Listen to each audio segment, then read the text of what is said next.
Hello, everyone. This is Mark Anthony with AI Edge Podcast. Hope you're doing well. I know today seems a little different. You're probably like, why is Mark in his surfer wear? Well, I got the beach back there. What the heck? Anyways, thought I'd do something a little bit different today since we are both Californians, I believe. But yeah, so today we're going to be talking with Dr. Ivan, and we're going to be talking about neuropathy demystified with Dr. Ivan. And of course, DC, got to throw that out there. Today we're going to be talking about neuropathy. You can find Dr. Ivan at neuropathy.oc.com. Very simple. Neuropathy.oc.com. What I will say before we start, my friends out there in internet land, make sure you share. Why? Because one video can change one person's life, especially what we're talking about today. We're talking about neuropathy. How many of us out there struggle with neuropathy, diabetes, numbness, tingling? A lot of people do. And it's getting worse. It's not getting better. But the cool thing is you have Dr. Ivan who can help you. And if you don't have neuropathy, share this with somebody that does, because I know you guys know somebody that does. So, Dr. Ivan, thank you so much for being here.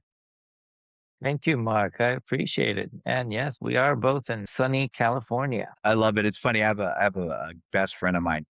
He lives out in Hawaii, and he's and all his pictures like this. And he said, he said to me, "Do you know what this means in Hawaii?" I go, "What?" He goes, "This means I'm only going to work with two fingers," because he says a lot of people are kind of, they don't want to work much, just very little, so two fingers. But anyways, doctor, tell us a little bit about yourself before we get into neuropathy demystified. Tell us about yourself, how you got into neuropathy, how you got into chiropractic. Go for it. So a little bit about myself and how I got into chiropractic and neuropathy specifically. So I went to UCI, which is right there in Orange County with you. And I was actually specialized in neuroscience there. I did some research there when I was in high school. And I went there for my bachelor's and I focused on neuroscience, continued to do research. And I was actually going to be a cardiothoracic surgeon, which is a lot of fun. But it's also one of the reasons why I didn't continue with that path is because it's also very depressing. Lose a lot of patients that way. Mhm. And what changed for me, because I didn't know about chiropractic at this point, was when I was going to UCI, I got into a major car accident. I flipped my Nissan Pathfinder, hit straight into a big old rock on the freeway that bent the frame in and basically tore my face off. If you Wow. can see the scar right here, the whole thing right here was fully exposed like this. Dude. It it made me so pretty that when I was getting surgery, the surgical intern fainted. It was like, oh my gosh, she's so beautiful, passed out. That's a good one. Yeah. So needless to say, after an injury like that, I got some nerve damage. Right. Doctor said that my face would be droopy, and I also got a beautiful scar right along my ulnar nerve right here. Now, I was young at the time. I was like, I'm fine. You know, 2 weeks later, I was taking my chemistry exam. So that's how things were. My face was swollen. I could barely see, Always works out that way. but I was in there, right? I was pushing through. But the thing is, a year later, my sister forced me to go to a chiropractor. She's like, you got to go to this guy. It was Dr. Cohn by John Wayne Airport. You got to go there. You got to try it out. I'm like, I went to a chiropractor for my car accident. It was a huge disappointment. So why would I do that? Well, Yeah. after enough persistence, he forced me to do it. Now, when I went to go see him, he did some NET, but he adjusted. And when I was adjusted properly, not what you see in most car accident cases. But when I got a proper adjustment, I walked out of that office floating, like on cloud nine. I was present, I was alert, I was focused, I had no pain, and I felt lighter, taller, and happier. And from that moment on, I was like, I want my patients to feel like this. That's what I Wow. want to do for people. And 2 weeks later, I'm going to chiropractic college. That's how I got into chiropractic. That's And amazing. thank you. Think about what you said, though. I'm listening to you. Before you were even a chiropractor, even a doctor, you said, "I wanna help my patients." Just thought I'd throw that in there. I like that. I mean, if you're going to do something, you might as well be fulfilled, right? Mhm. So as I'm continuing with chiropractic, I started doing adjustments. I, at one point, I was seeing between 90 and 200 patients a day. Wow. So a lot of adjustments in there. I got pretty good at it. Uh, I was working for somebody else, of course. And after a certain point, I started to develop or show the signs of neuropathy. What ended up started happening is because of deterioration on my ulnar nerve, especially on my left hand, I started to get shock-like pain every single time I did an adjustment. Wow. And this is 9 out of 10 shock shooting up my arm. So that made work a little difficult, as you can imagine. Yeah. I still continued because, well, that's my dedication, and I come from an era where we push through things. But it was definitely a problem that I needed to resolve. So I took a deep dive into neuroscience with my background in it and my ability to access research, specifically peer reviewed research. I took a deep dive into what works, what doesn't work. I also had a little bit of help with my cousin who actually teaches at a medical school. So she helped me out a lot and she does neuroscience specifically. And I came up with a neuropathy protocol, not just one to manage pain, but one to physiologically change person or at least help the body change and heal and increase performance in nerve function. So for the last 6 years, I have not had that pain at all. Wow. And it's a little funny story. I was trying to resolve it the traditional way, right? Mm. The insurance based way. It took me 6 months to see a neurologist after getting my referral. Which imagine if I had a brain tumor, how would that Yeah. have gone? Yeah. So, and thankfully, after my brain MRI, which was totally clear, I convinced her to do a neck MRI because you figure after a major car accident, you'd want to get a neck. Yeah. 100%. Turns out I broke my neck too. Shut up. Yeah. You weren't in pain? And well, I mean, when you have a pain that's here, that's so much more massive than anything else, you're not going to focus on the other parts. Wow. I mean, I was in so much pain from this accident that the Norca that they prescribed to me did nothing. Absolutely nothing. I stopped taking it because it made no difference. But chiropractic did, which is hilarious. And So what do they do with the whole neck? nothing. They did nothing. They can't do anything, right? Because this is years later. The fracture has already It's already healed. happened. Yeah. All Wow. they can do is, deal with it. Interesting. So the nerve compression that I had in my neck had deteriorated to the point where it no longer was radiculopathy, it was now neuropathy because the nerve had started to die off. Mm, that makes sense. Wow. That's a good reason to get into what you're doing. And now your passion is to help people. So let's talk a little bit about that. What does that title mean? Neuropathy demystified. Neuropathy demystified is I chose that title because there are many nuances and many different causes and results of what neuropathy is and how it affects people. A lot of people think, oh, it's just a little numbness that I can ignore, or it's, oh, I feel a little weak here and there once in a while. But the problem is that neuropathy is the nerve dying off. And when the nerve dies off, that means your brain does not get a signal from that part of your body. And when the brain stops getting a signal from that part of your body, it actually does get a signal. it's a signal that that part is no longer viable and it starts getting rid of it.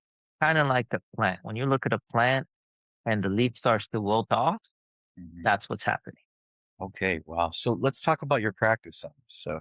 When somebody comes in with neuropathy, what does that look like on how you help them? Do you spend 5, 10 minutes with them and then they're out the door? How does that work? Well, as much as I would love to say that they come in, I spend 5, 10 minutes with them and they walk out perfectly healed, my beard and my hair are not long enough to do those things. You're all like, I'm not Moses yet. No, unfortunately. I am blessed because I'm still alive, but I am definitely not a Messiah. What I do the first visit is become situationally aware. We like to clarify exactly what's going on with the person. There are different types of neuropathies, different causes of neuropathy, and different situations. There are 4 different nerve types. One of the main things that we like to do is we like to take a thermal picture because everybody loves pictures. Um, the thermal picture lets us see what part of our body is inflamed because they show a bright red. They let us see what part of the body is somewhat normal, which shows us orange. And they also let us see what part of the body your brain thinks is dying because they show up blue or purple. Wow. And sometimes it's quite scary to see how much blue there is going on in your feet, especially, or your hands, or even just one limb. Like I took a picture the other day where everything seemed okay, but the toe was just dark blue. It's like almost completely gone. So it's a very interesting thing to see. The other thing we do is we check balance. In normal nerve function, a person should be able to stand on one leg with their eyes closed for 30 seconds. Mhm. We do this because this is a safety concern. With your eyes open, if you can do it, that's okay because your brain's feeding. It's bypassing that signal from your foot to your brain because it uses the signal from the eyes. But you're not going to see the curve. You're not going to see the ice. You're not going to see the oil. You're not going to see the bump in the road when you're walking. So your foot needs to be able to send that signal. And if it can't, Okay. you are going to fall. And with science miracles, doctors are able to save you from all kinds of conditions. But a fall, that's a lot harder to save you from. Wow. So what are some of the things that you've seen in your office where you've seen people maybe like they came in with a certain type of neuropathy and you're like, man, I don't know if I can help them. But you notice that all of a sudden when you started to help them, you started to get a lot better. Like, do you have any testimonials that you can maybe share with us without the names, of I, course? I have one testimonial which hit me really close to because I genuinely told this person, I don't think I can help you.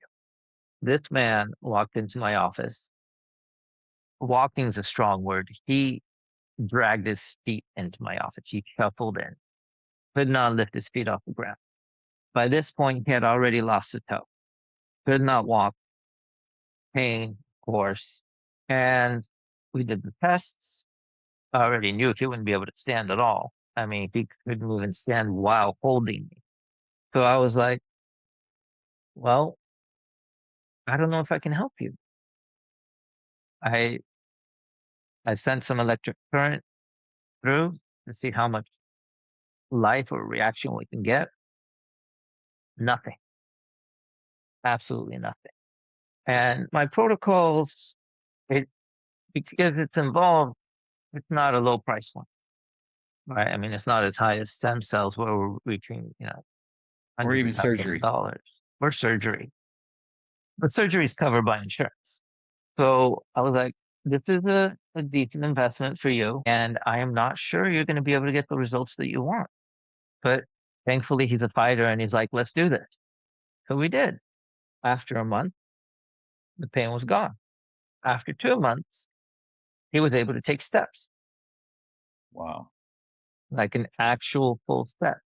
We do a 90-day protocol to start. At the 90-day mark, he was able to go walking with his wife for an hour and a half a day. Full steps. Dude, it's amazing. How old was he? He was 82. Mic drop. 82. We have people in their 82. 50s that have this type of condition and wouldn't even go for a block, a half a block. So he is a willing spirit. So what you're saying is you can work with people, but you need to work with people that have got that stinking thinking and said, no, we're going to do this and we're going to do this together. Yeah. You know what the best part is? Huh. He didn't even have to give up drinking. I love it. Hey. Oh, wow. So what are some of the big things that you see, the majority of types of people that you see that come with neuropathy that maybe triggered their neuropathy, that maybe that you see that they were doing what they were doing too much of it, whatever that may be, whether it's food, whether it's drinking, whether it's whatever that you see the type of neuropathy patients. I know everyone's different, but what are the type of ones that you see the most that maybe we can also help people out there that don't have neuropathy, but that are on their way to neuropathy that you've seen? Just maybe one big one that you see a lot. I'm going to share one with you that unfortunately did not become my patient. So I don't have a success story for you. But I'm going to share it because it's something that you don't see commonly. Okay. Because this is somebody in their mid 20s, Oh, and you don't think of neuropathy with somebody in their mid 20s, but it happens a lot more than you would like to think. This is somebody that did a lot of drinking, maybe a little bit more than just drinking, and got to the point where they walked in the same as that 82-year-old. Now, they had not lost a toe yet, but that's how they walked in. And I thought I could help this person because being young, the actual likelihood of helping them is much higher. And their response was also there, right? The 82-year-old, the, there was no response. So I was confident I can help this person. But unfortunately, it does take a little bit of effort on the patient's part as well. It is a process, not just an investment in finances, but investment in time and effort and belief in self. And because of the pattern and being young and prioritizing different things, they did not want to proceed. They chose going to Vegas instead of taking care of the situation. And that's okay. It makes me sad because it's pretty clear what the future holds for that individual.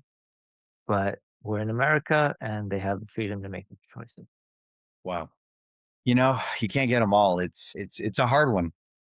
I have a father who has really bad neuropathy, had open heart surgery, everything. Smokes, doesn't care. He does care. He's done better with his eating, but he's taking so many pills and I see him deteriorating slowly. He has good days, but he's learned how to manage. He's learned how to manage and manipulate it to feel better for a certain amount of time.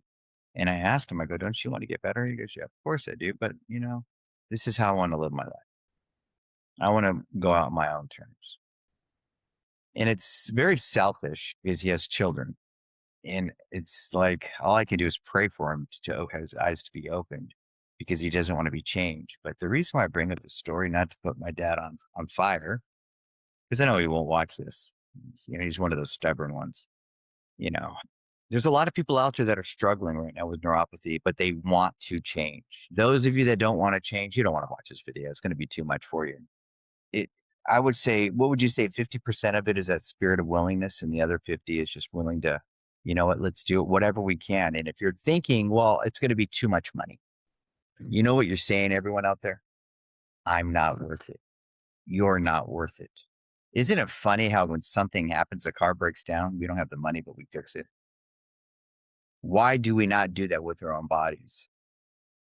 I mean, I don't know. Have you ever wondered that? Have you ever had somebody tell you, well, I don't know. I mean, how do you deal with those type of people? Because I've had a patient, insurance, even when medical care is, everybody has medical care. Everybody has some sort of insurance. Exactly. So even Medi-Cal will cover pain relief. And, things like gabapentin, they do still work for about 30% of the people. Yeah. Sure. Notice I said 30, not 100. Uh, you actually have to have 6 people that you give that drug to before you actually get one that it works on, which is kind of crazy, depending on the dosage, of course. But the thing with insurance, it provides a nice little safety net, a nice comfort zone. And we all know that it's hard to get out of our comfort zone sometimes. And when things like pain management are covered and surgery is covered, you get patients that come in and they fully know that if they continue the path that they're on, they're gonna lose toes and feet. And when I ask them, sometimes some people allow me to be as direct as this. It's like, so you're okay losing your foot to that? And the reply is, well, insurance is gonna cover it. And it will. You're absolutely right. Insurance will cover it. It might even cover the prosthetic too. And that's okay. Some people want that. Very interesting. I think that the good news is I always like to look at the good news. The good news is that there's a way, maybe not to cure it, but to reverse a lot of the side effects of what I hear you saying. Well, my goal and what I get success in is to get actual physiological changes in the body, where your brain will start recognizing that part of the body as being worth keeping alive instead of wilting away. I like that. So if so as we end this right now and land the plane, what could you leave off with people that are in your area that are wanting help, but they just feel like they're giving up? I've talked to everybody. I've taken every single pill. It's not working. What type of hope can you give to them and recommend? I'm a firm believer in anything's possible. You just have to find the way. And working with me might not be the way that you get to where you want to go, but I can for sure help you get there, or at least guide you to get there. Because if we go with the standard, I would not be here in front of you today. 100%. I mean, your story, it's very interesting. You didn't, what if you would have just given up? You could have That's not easily in done my that. nature. That's my point. And think of all these people that you're helping. I mean, unbelievable. And Dr. Ivan, I just want to say thank you so much for being here. And everyone, we talked about neuropathy demystified with Dr. Ivan. You can find him at neuropathy.oc.com. Neuropathy OC. I like OC because for me it stands for ocean. Let's go hang out at the ocean, grab a good cup of Joe. Like I told the doctor, hey, I'll bring the coffee, you bring the creamer. And then he said, hey, funny thing is I ran out of creamer, but I'm sure you still made it work. All right, bro. I appreciate you. You have a blessed day. Have a blessed day. That was good.